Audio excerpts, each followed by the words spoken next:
కథ. సీతాపహరణం జరిగింది. లక్ష్మణస్వామికి తెలియదు, వెనక్కి వచ్చేశాడు. ఎవరెత్తుకెళ్లారో తెలియదు, కానీ రాముడి యొక్క శక్తి అటువంటిది. ఆయన అడిగితే నదులు పలుకుతాయి. నదుల యొక్క అధిష్టాన దైవం లేచి మాట్లాడుతుంది రాముడితో. గోదావరిని అడిగాడు, చెట్లను అడిగాడు, అరణ్యాన్ని అడిగాడు, మృగాలను అడిగాడు. ఎవరూ మాట్లాడలేదు. కారణం, రావణాసురుడికి భయపడ్డారు. ఎత్తుకుపోయినవాడు రావణుడు, వాళ్ళందరికీ తెలుసు, చూసేయి. కానీ పేరు చెప్తే చంపేస్తాడేమో, ఎవరూ చెప్పలేదు. కోపం వస్తుందా రాదా? నా భార్యను ఎత్తుకుపోయారు, ఇంతకాలం ధర్మానికి కట్టుబడ్డాను, నేను ధార్మికంగా బ్రతుకుతుంటే నన్ను చేతకానివాడిని అనుకుంటున్నారు. నా భార్యని ఎత్తుకుపోయినవాడు ధర్మం విడిచిపెట్టాడు, వాడికి మీరు భయపడుతున్నారు. అంటే ధర్మానికి రోజులు లేవు. ఈ మాట మనం అంటుంటాం అప్పుడప్పుడు.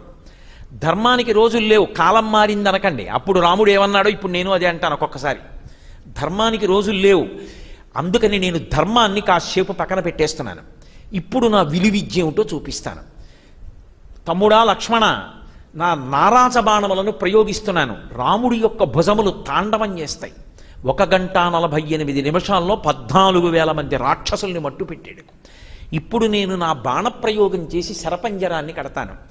దేవతలు కాదు కదా, పక్షులు కూడా తిరగవు. ఈ భూమి మీద ప్రాణి అన్నది ఉండదు. ఇంకా సమస్త ప్రాణులను లయం చేసేస్తాను. ఆయన దగ్గర అంత అస్త్రవిద్య ఉంది. వశిష్ఠుడిచ్చాడు, విశ్వామిత్రుడిచ్చాడు. మీరు బాలకాండ చదివితే పెద్ద లిస్టు, అన్ని అస్త్రాలు ఇచ్చేశాడు. సంకల్పం చేసే మంత్రాన్ని అభిమంత్రించి విడిచిపెడితే చాలు, చంపేస్తాయి అవి. అన్ని అస్త్రాలు ఉన్నాయి. సమస్త లోకాన్ని చంపేస్తున్నానన్నాడు. ఊగిపోతున్నాడు కోపంలో. బాణం తీసి ఇక ఎక్కువ పెడుతున్నాడు. లక్ష్మణస్వామి వచ్చి కాళ్ళ మీద పడ్డాడు. ఒక్క మాట అడిగాడు.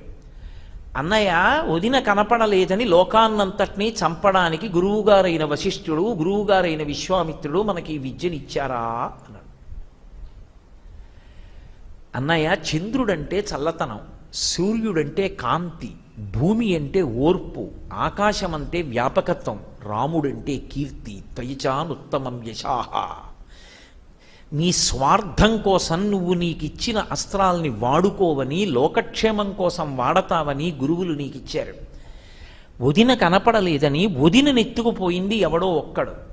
వాణ్ణి వెతికి చంపడం మానేసి లోకాన్నంతటినీ చంపేస్తావా? నీకు జవాబు చెప్పలేదని.